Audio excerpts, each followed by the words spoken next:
तो सारी सब्जियों को अच्छे से फ्रिज में डालने के बाद ये टमाटर और धनिया पत्ता बचा था तो इसे मैंने बड़े से कटोरे में डाल के रखा है ताकि मुझे ईजी हो, क्योंकि धनिया पत्ता और टमाटर की ज़रूरत हमेशा ही पड़ती है तो तुरंत ही मैं निकाल सकूँ।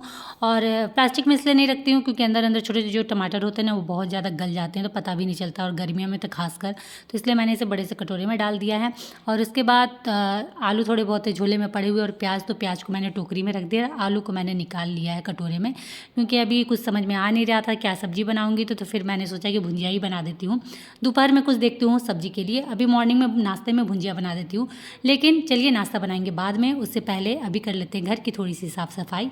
तो ये ब्लैंकेट जो आप देख रहे हो ये मैंने 2 दिन पहले धोया था तो अच्छे से सूख चुका है, पूरे 2 दिन मैंने धूप में डाल दिया था ताकि थोड़ी बहुत भी स्मेल ना रहे, तो पूरे अच्छे से सूख चुका था। और इसके बाद अब बारी थी इसे अंदर डालने की, क्योंकि इस साल की तो ठंड चली गई, अब नेक्स्ट ईयर इसका यूज होगा, क्योंकि अभी वैसे ठंड है नहीं। तो इसे रख देते हैं हम अंदर, और इस बेड वाले बॉक्स को उठाने में बड़ी प्रॉब्लम होती है, इसलिए मैंने इनको बोला थोड़ा हेल्प कर दो क्योंकि अकेले हालत मेरी ख़राब हो जाती है। तो फिर इसे मैंने अंदर डाल दिया है, और इसे धोने में बहुत हिम्मत लगी थी, मतलब हालत ख़राब हो गई थी मेरी, तब जाके ये साफ़ हो पाया था।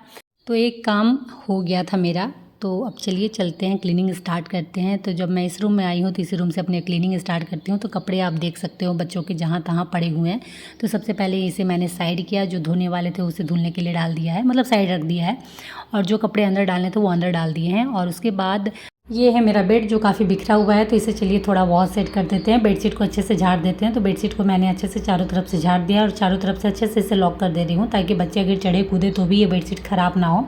वैसे तो मोटी बेडशीट मुझे काफ़ी पसंद है क्योंकि वो जल्दी इधर से उधर होती नहीं है, पतली बेडशीट थोड़ी बहुत इधर उधर हो जाती है, बट फिर भी मैंने चारों तरफ से अच्छे से लॉक कर दिया है ताकि बच्चे कितना भी कूदे बेडशीट मेरी ख़राब ना हो।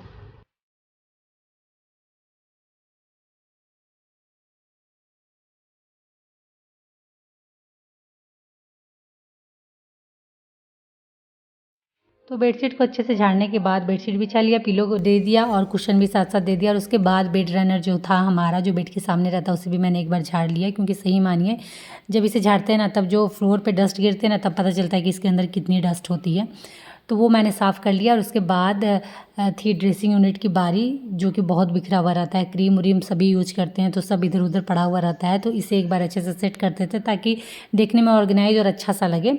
बिखरा हुआ कोई भी सामान हो, चाहे वो छोटा हो या बड़ा हो, अच्छा बिल्कुल नहीं लगता, वो अपनी जगह में सेट हो, क्योंकि हर एक सामान का एक स्पेशल जगह होता है, वो अगर वहीं रहे तो वो ज़्यादा अच्छा लगता है। तो चलिए इस एरिया को भी मैंने साफ़ कर दिया है। उसके बाद आ गए थे मेन एरिया जहाँ हमारा बहुत ज़्यादा टाइम बीतता है, तो ये हॉल वाला एरिया है जहाँ हमने सोफ़ा लगा के रखा है। तो इस वाले एरिया को साफ़ करते हैं, क्योंकि रात में जब आप टीवी एंजॉय करते हो, खाना खाते हो, कुछ भी करते हो, या सोते उठते बैठते कुछ भी हो, तो सुबह सुबह नेक्स्ट मॉर्निंग सोफ़े की कुछ हालत ऐसी ही रहती है। तो वही है सेम मेरे घर में भी, कुशन सारे इधर उधर रहते हैं, जो मैंने कवर बिछाया वो उसकी हालत ख़राब हो रखी रहती है, तो उसे थोड़ा सा सेट कर देते हैं। क्योंकि ये जो एरिया है ये घर का मेन पार्ट आप बोल सकते हो, हमारा बहुत ज़्यादा टाइम यहाँ जाता है, और ये थोड़ा सा भी अगर मेसी हो या अगर थोड़ा सा भी बिखरा पड़ा हुआ हो ना तो पूरा हॉल का लुक चेंज हो जाता है।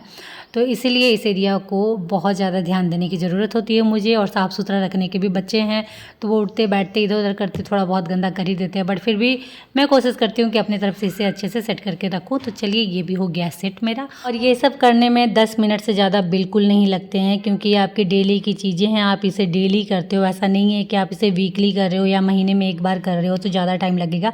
और अगर हम कोई भी चीज़ अगर डेली करते हैं ना तो हमारी स्पीड भी उस चीज़ में बढ़ जाती है, इसलिए 10 मिनट से तो ज़्यादा बिल्कुल भी मुझे नहीं लगता है।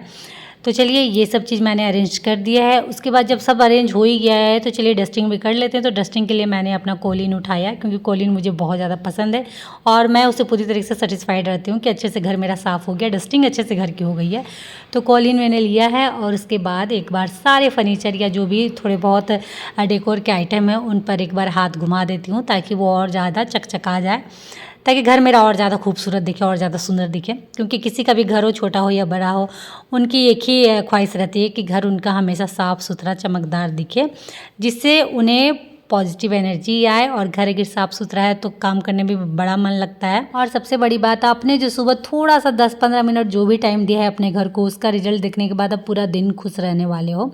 और सही मायने में साफ़ सुथरा घर किसको नहीं पसंद, सभी को साफ़ सुथरा घर बहुत ज़्यादा पसंद है, चाहे वो 1 रूम हो, 2 रूम हो, जैसा भी हो, घर साफ़ सुथरा हर किसी को पसंद आता है। साफ़ सुथरा घर देख के आँखों को बहुत सुकून मिलता है। तो सेम वही चीज़ है। तो भले सुबह में थोड़ी बहुत मेहनत करनी पड़ती है, चाहे 10 मिनट लगे, 15 मिनट लगे, लेकिन जब वो थोड़ी सी मेहनत करने के बाद जब उसका रिजल्ट मिलता है तो आपको बड़ी सुकून मिलती है। तो उसी थिंकिंग के साथ डेली मैं अपने घर की क्लीनिंग स्टार्ट करती हूँ और देखते ही देखते घर की क्लीनिंग तुरंत हो जाती है और उसके बाद बचता है बस झाड़ू और पोछा। तो जब हमने घर अच्छे से झाड़ लिया, डस्टिंग पूरे घर के कर ली, तो फिर झाड़ू क्यों ना करें। तो चलिए तुरंत फटाक से हम झाड़ू भी कर लेते हैं पूरे घर को। उसके बाद लास्ट बचता है बस पोछा करना। तो जो भी आप लिक्विड यूज़ करते हैं पोछा करने में वो डाल के, मैं फ़िनाइल यूज़ करती हूँ तो मैंने यहाँ फ़िनाइल डाला है, तो वो डाल के अच्छे से पूरे घर को एक बार पोंछ लेंगे। क्योंकि कई बार होता है कि झाड़ू करने के बाद भी थोड़े बहुत डस्ट अगर इधर उधर कहीं नज़र ना गई हो और रह गए हों, तो पोछा के बहाने वो सारे डस्ट निकल जाते हैं और वापस से आपका घर फिर एक बार चमक उठता है और पूरे दिन के लिए आप निश्चिंत रहते हो। वापस गंदा तभी होगा जब बच्चा हमला बोलेंगे, नहीं तो आपका घर वैसे ही क्लीन और चमकता हुआ नज़र आएगा। तो चलिए सारा काम हो गया था, उसके बाद मैंने नहा लिया, तो थोड़ी सी भगवान की भी पूजा कर लेते हैं क्योंकि मन की शांति भी बहुत ज़्यादा ज़रूरी होती है और वो जो मिलती है भगवान की पूजा से। तो सुबह उठने के बाद घर की साफ़ सफाई के साथ ही पूजा भी बहुत अच्छे से हो गई, तो सारे काम बहुत अच्छे से हो गए हैं। तो अब मैं निश्चिंत आ गई हूँ वापस से किचन में, क्योंकि मुझे बनाना है नाश्ता और मैंने मॉर्निंग में ही आप लोगों को बताया था कि आज मुझे क्या बनाना है। तो रोटी या पराठा में से कुछ भी बना दूँगी, आलू भुंजिया और साथ में रहेगा कुछ मीठा। तो मीठा के लिए मैं सोच रही हूँ सेवई बना दूँ क्योंकि वो फटाफट हो जाने वाले हैं। तो चलिए मैं अब लगती हूँ किचन में नाश्ता बनाने में और इसी के साथ इस ब्लॉग को मैं करती हूँ यहीं एंड। और उम्मीद करती हूँ कि आज का ब्लॉग आप लोगों को अच्छा लगा हो। तो अच्छा लगा फ्रेंड तो फटाफट लाइक करिए, शेयर करिए। अगर चैनल में नए आए हो तो प्लीज़ चैनल को सब्सक्राइब कर लीजिएगा। तो चलिए आज के लिए इतना ही, मिलते हैं नेक्स्ट ब्लॉग में, तब तक के लिए बाय और आप सब अपना ख्याल रखिएगा।